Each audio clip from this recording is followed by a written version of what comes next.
Hey fam, I want you to like, share, and subscribe to our YouTube channel, youtube.com/Roland S. Martin. And don't forget to turn on your notifications.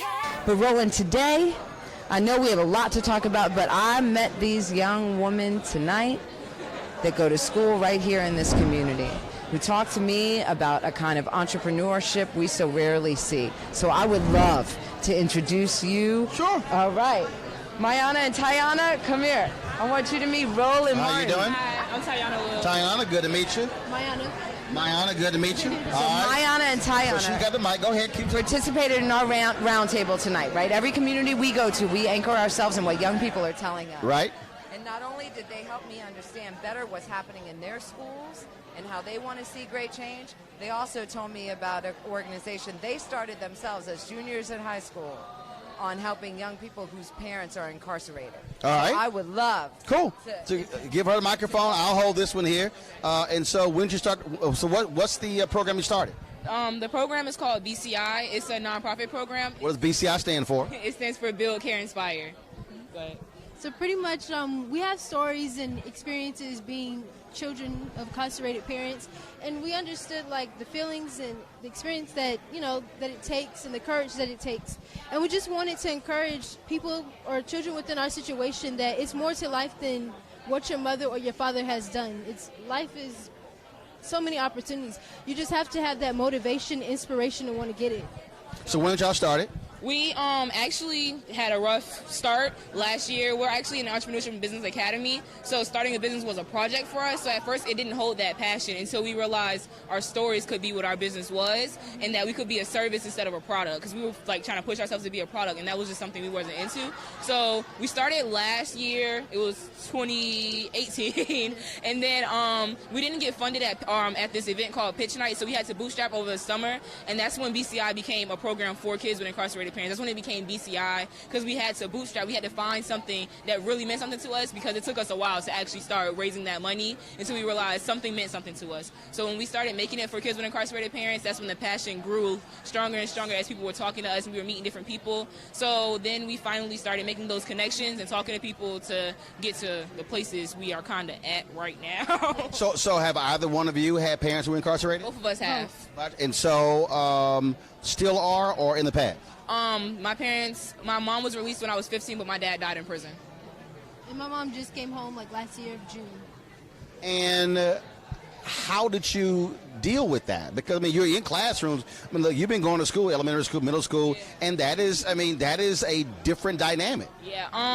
When my parents left, it was like my life got flipped upside down, and I was only 7 years old. So for me, so both were gone at the same time. Yeah. Both of my parents went to prison at the exact same time, same day, same time, place, all of that. So for me, it was just a shocker, because to me, my parents were like heroes. I didn't even know it was any reason for them to be in prison. So it was like a constant reminder with the fact that everybody in my school knew my parents. So it was a constant remembrance when. Say that again. I got it. All right, we're going to turn this way. Got it. We got you.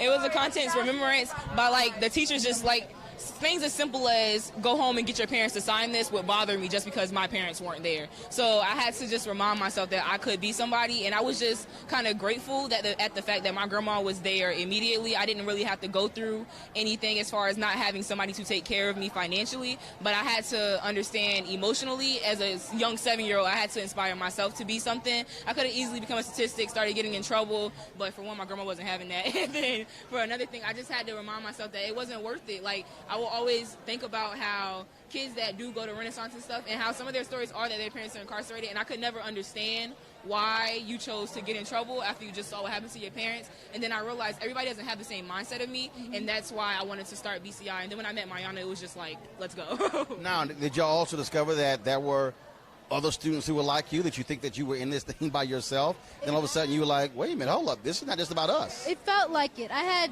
3 other siblings, so I know, like, my siblings are going through the same thing I'm going through, and like we have different. Older or younger? Oh, I have 2 older siblings. Okay. And I have a younger sibling, but I act as the oldest sibling. Okay, got it. Because I just had that. I've always had that strong mindset, and I didn't want to, for my siblings to feel like everybody's failing them around them. So I have like a kind of like a motherly like instinct for some reason, even at a young age. So.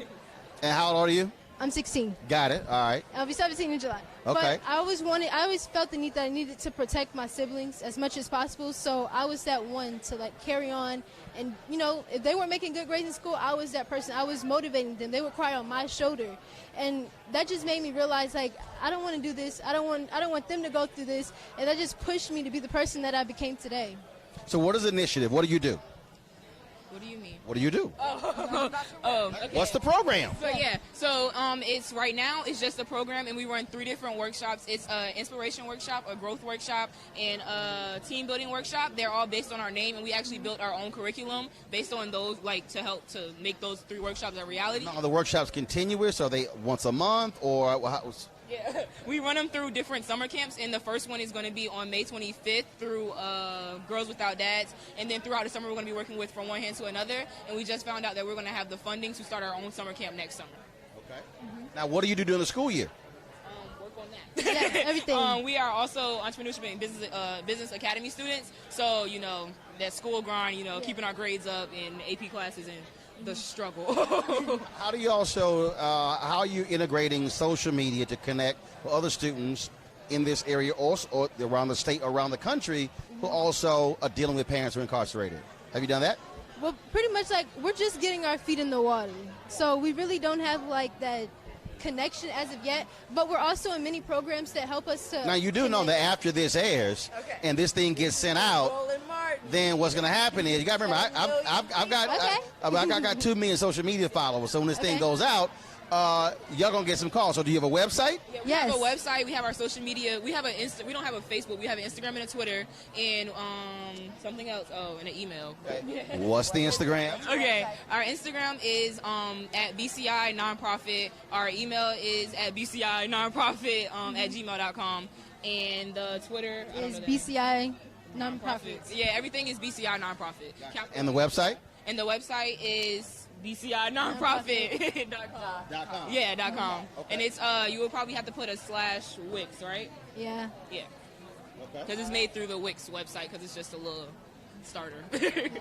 Because again, I mean, there are a lot of people who obviously in the same situation the 2 of you have been in, and they certainly probably are looking for some advice, some counsel, or they may be inspired to say, hey, let's start something like that where I am. Anything else? Well, I love my aunt. Yeah. She's been the person who's given me that adult structure, because when I was 3 months old, my father, he passed away of cancer. So I really didn't have my mother or my father, but when I met my aunt, that's when, like, the things that I knew, she just pretty much, like, reinvented it and helped me to be a young adult, pretty much. Well, cool. Well, let's go ahead. Yeah. Well, for me, I just want to thank my grandma and all literally, I learned that it does take a village to raise a child, even though it was 2 of us, simply by her being a longshoreman. So many people had to come in and help us, and I just really appreciate that, because honestly, if those people weren't there, and I had to realize that if you are nice to people and you make those connections, that people will be there for you. Having to realize that pushed me to be an independent and make sure that I make those right connections. So I just want to thank her for taking care of me from the jump. Well, it's good to meet you, and certainly good luck with it. All right, I appreciate it. Thanks so much. Thank you. All right, you can give the microphone back to Ruslan there. I'll ask you a couple of more questions. So the thing that also I think is interesting, by frankly what y'all are doing with this, and then of course with us being able to also live stream it, is that you're not going to hear that on CNN, on MSNBC, on Fox, on these mainstream networks, because frankly for them it doesn't rise to it, and they're dealing with stuff that people are living through every single day. That's right. They are the change agents of our time, right? I met these young women 30 minutes ago. But to see not only the passion, the life experience, you can't get more expert on criminal justice than those 2 young women. So while the rest of us with lots of degrees behind our names, we can talk all the wonk, we can talk about the ecosystem, we can address the policy changes that need to happen to make people's lives better. If we don't make sure that the young people that are dealing with this and living with it every day are not at the center of our conversations, if we don't help empower them to make their voices heard in state houses and in the Congress and in the White House, we will all produce change that is not good enough. But this is also where I believe, if you are a policy maker, where you have to operate from the mindset of we don't know it all. Absolutely. And so, Absolutely. if you empower next generation to say, okay, what do you think? That's right. And then they're going to tell you. Turns out they will come up with ideas that no, you can't, right? I mean, we start with a deep sense of humility.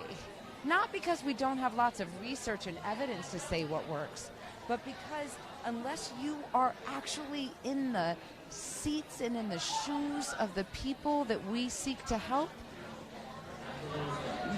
you're actually making decisions based on ignorance.